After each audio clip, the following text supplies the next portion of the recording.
The South Korean puppet forces conducted a ballistic missile test fire in secrecy at the Anhung firing range in Thoyeon, South Chungcheong Province on March 23 and opened it to public more than 10 days later. South Korean media are loudly advertising that the puppet forces succeeded in the test fire of a ballistic missile with a range of 500 km by applying foreign technology. They are openly claiming that if these ballistic missiles are deployed to be ready to go into action next year, they can put the whole area of the northern half of Korea, except North Hamgyong Province, within the striking range. The spokesman for the Strategic Force of the Korean People's Army gave the following answer to a question put by newspaper Joseon in Mingan on April 5. In this regard,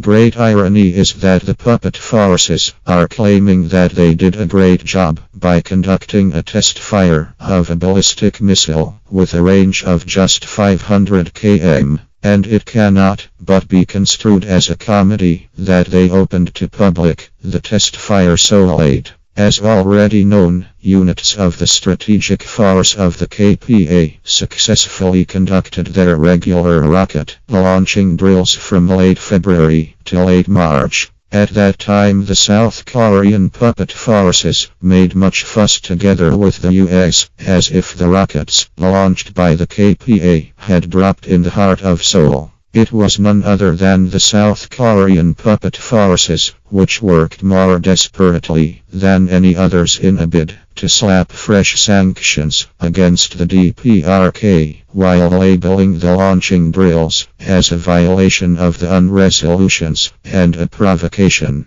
Ceaselessly heard from South Korea these days are voices chiding the puppet forces' poor military reaction to the regular artillery naval firing drills of the KPA. To make matters worse, even drone cases occurred all of a sudden, more badly tarnishing the image of the puppet forces, which had fallen to the ground, thrown into a pretty fix by the artillery naval firing drills in waters, a hot spot in the southwestern sector of the front, and the drone cases. The puppet authorities urgently required a way to put the situation under control. They orchestrated a charade out of agony. It was to open to public in great haste the missile test fire conducted in secrecy and advertise it as something great and big success in a bid to calm down the mounting accusation and derision. With no rhetoric could they improve their poor position. This farce only brought disgrace to them.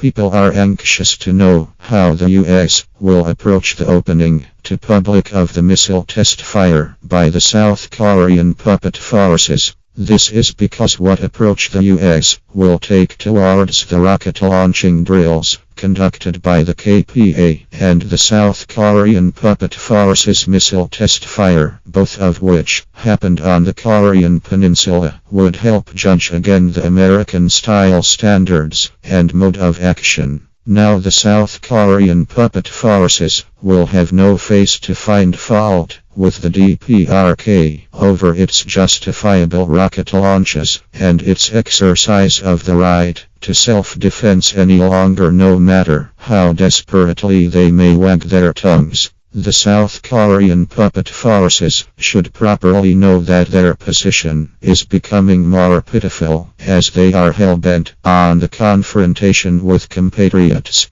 The US too would be well advised not to groundlessly take issue with the DPRK over its measures to bolster up its deterrence for self-defense.